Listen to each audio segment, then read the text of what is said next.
Jadi sekarang ini banyak orang yang galau, yang tak punya duit galau, yang punya duit makin galau. Karena begitu banyak orang yang meninggal karena COVID-19. Itu yang datang itu baru COVID-19, belum COVID-20, belum COVID-21. Oleh sebab itu maka menghadapi ini tidak ada cara dan jalan lain kecuali berserah diri kepada Allah Subhanahu wa taala. Kita diajarkan Nabi Muhammad SAW, mau ada COVID walaupun tak ada COVID, keluar dari mulut kita itu sama, la haula wala quwata illa billah. Jadi kita diajarkan itu bukan sejak ada COVID ini saja.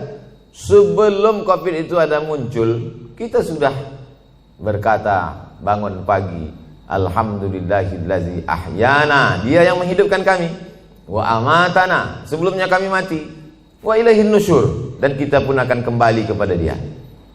Ini menghadapi COVID ini manusia ini terbagi dua, Eka dan Eki, ekstrim kanan, ekstrim kiri. Yang ekstrim kiri tak ada COVID itu, malah ditantangnya, mana COVID itu biar kukunyah-kunyah. Yang satu lagi pula amat sangat ketakutan COVID, semua dicucinya, semua cuci, wali ke rumah semua cuci tangan, sampai saking seringnya cuci tangan sampai nampak contekan waktu SD dulu. Ada yang mengirim gambarnya ke saya.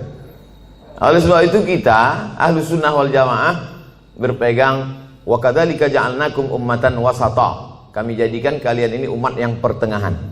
Tidak terlalu berani kepada COVID karena dia memang penyakit, dia virus, benda itu memang ada. Virus ini ada dari dulu. Virus flu, influenza, sampai sekarang belum hilang. Maka banyak orang kena influenza.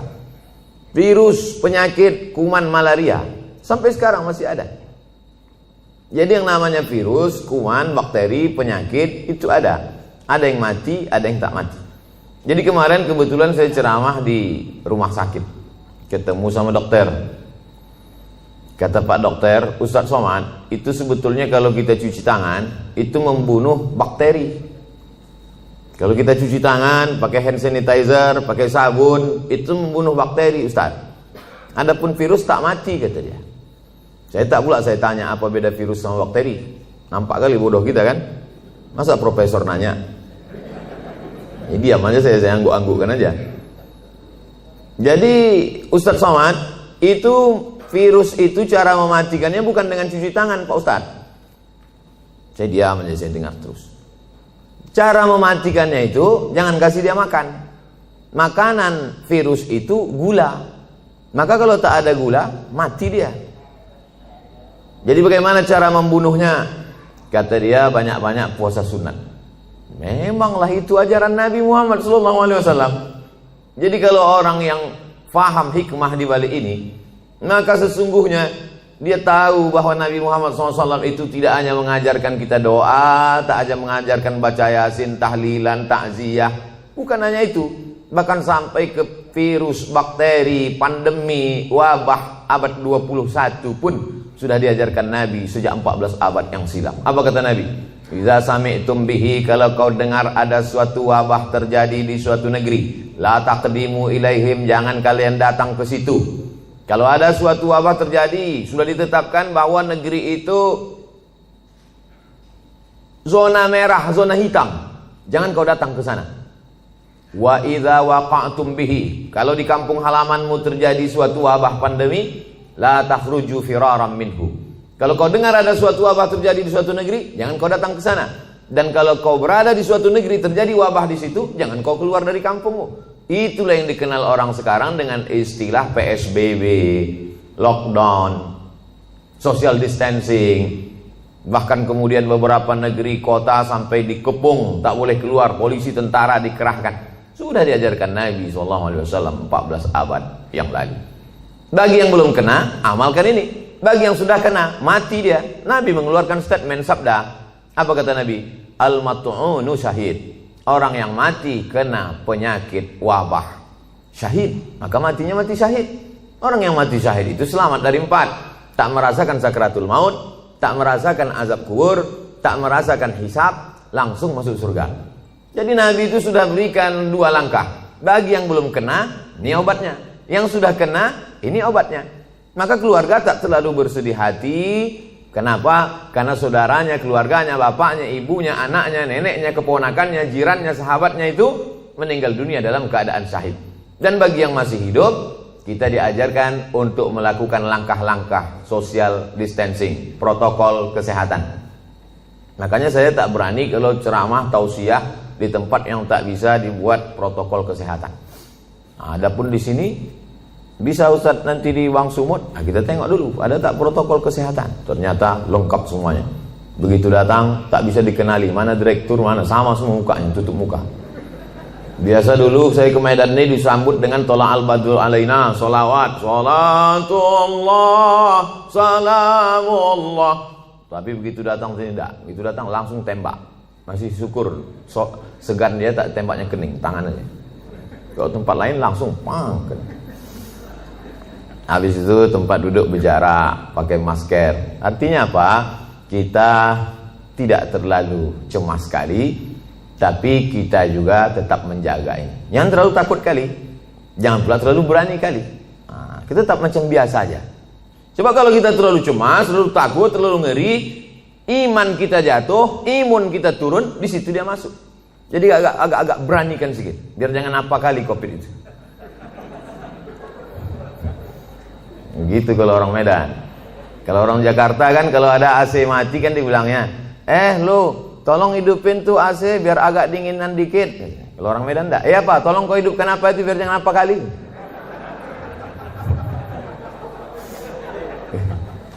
Bapak Ibu yang dimuliakan Allah Subhanahu wa taala. Qul, katakanlah, lan yusibana illa ma kataballahu lana. Tidak ada yang menimpa kita kecuali sudah ditetapkan Allah taala untuk kita. Itulah rukun iman yang keenam. Percaya kepada Allah, percaya kepada malaikat, percaya kepada kitab, percaya kepada rasul, percaya kepada hari kiamat, percaya kepada takdir baik dan takdir buruk.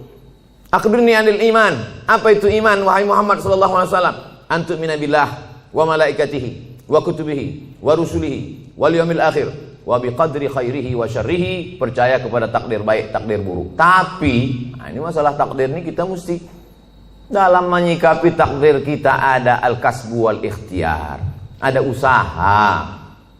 Dengan penuh kesadaran kita tak pakai masker, tak social distancing, tidak cuci tangan, tidak pakai hand sanitizer. Itu bukan tawakal. Itu bodoh yang terlalu diperlihatkan. Kalau bodoh sendiri aja, jangan ngajak-ngajak orang. Oleh sebab itu maka kalau sudah kita berusaha kena juga, berarti itu takdir.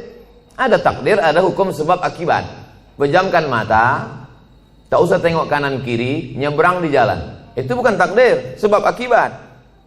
Tapi setelah kita berusaha tengok kanan, tengok kiri, tengok kanan, tengok kiri, menurut kita sudah aman, ditabrak juga. Tidak ada cara lain kecuali beriman kepada takdir baik dan takdir buruk. Itulah beda Jabariyah dengan Ahlus Sunnah. Jabariyah itu halul bid'ah, kelompok ahli bid'ah. Kenapa disebut bid'ah? Karena dia membuat-buat ajaran yang tidak diajarkan Nabi Muhammad SAW. Jabariyah artinya terpaksa. Kata dia hidup ini terpaksa, tak ada pilihan. Kenapa kau tak pakai masker? Aku terserah aja lah, mau mati-matilah. Oh, tak bisa begitu. Kita harus ada ikhtiar, harus ada usaha.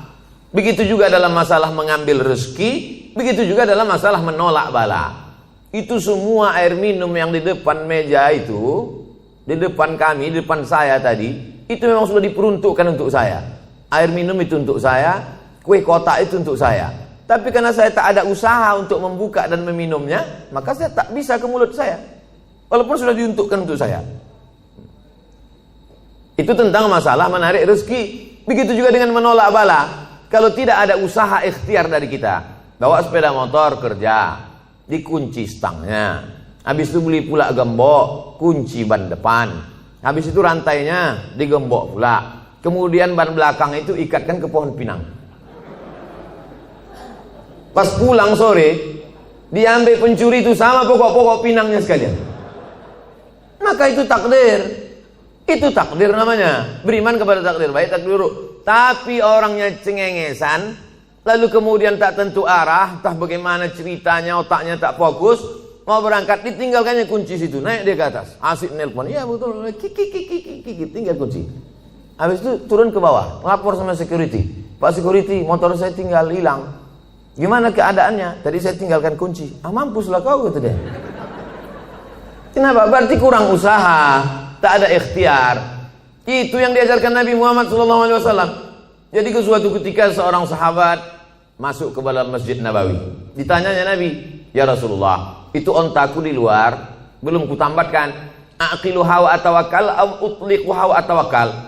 Ku lepaskan aja begitu baru aku tawakal, atau ku tambatkan dulu ke pokok kurma baru bertawakal. Kata Nabi, kau ikatkan dulu, kau tambatkan dulu baru kau bertawakal. Sebetulnya itu pikiran sederhana saja. Cuman sahabat ini mau ngetes cemana sebetulnya ajaran Islam ini. Apakah perlu usaha atau tawakal saja? Kata Nabi, kau tambatkan dulu, kau ikatkan dulu, kau yakinkan dulu dia tak lari. Setelah itu barulah kau tawakal kepada Allah. Begitu dalam masalah mencari rezeki, begitu juga dalam masalah menolak bala.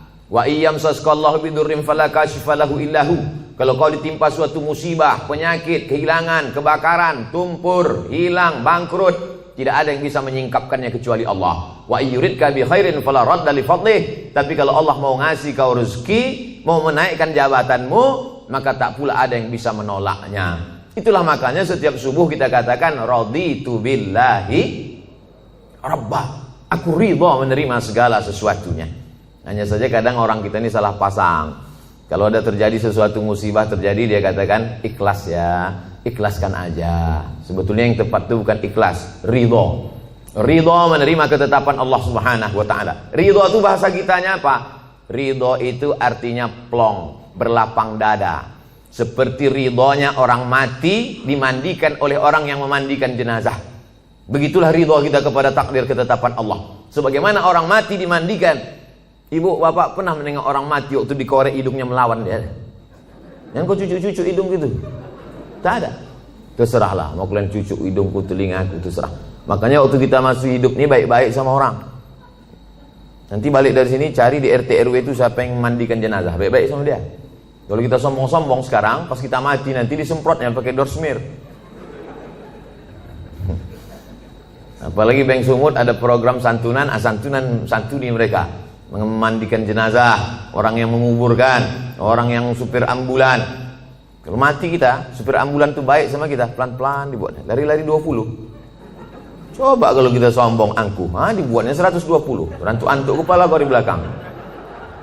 Nyawa baru tercabut, sakitnya belum hilang, lempang. Baru kau tahankan dulu, sombong kali kau kan, kata dia. Oleh sebab itu maka ini semua adalah bagaimana kita menyikapi hidup. Hidup ini dari dulu sampai sekarang begini-gini aja. Dari sejak zaman Nabi Adam sampai Adam Smith, hidup ini begini-gini aja. Yang kaya sombong, yang punya jabatan sombong, orang miskin susah melarat, mau mati aja bawaannya. Jadi tinggal kita bagaimana menyikapi hidup. Dulu yang hidup di Medan ini datuk nenek moyang kita. Habis masa mereka datanglah masa ayah emak kita. Habis masa mereka, sekarang masa kita. Ini sedang hijau-hijaunya ini. Ibarat baru bertunas hijau, berbatang, mekar, berputih, berbuah, kuning, layu, mati. Yang di hadapan saya ini hijau-hijau semua. Maskernya maksudnya. Sampai masanya kita akan menguning dan layu. Saya ini agak kuning sedikit. Habis itu tak lama ini layu dan mati. Kemudian datang masa anak kita. Hidup ini singkat Bapak Ibu. Tapi kalau salah kita menyikapi hidup, penyesalannya luar biasa. Takut mati, takut pensiun, takut tak ada duit, takut susah, takut tak ada kerja, pergi ke dukun. Tak dukun, tolong aku.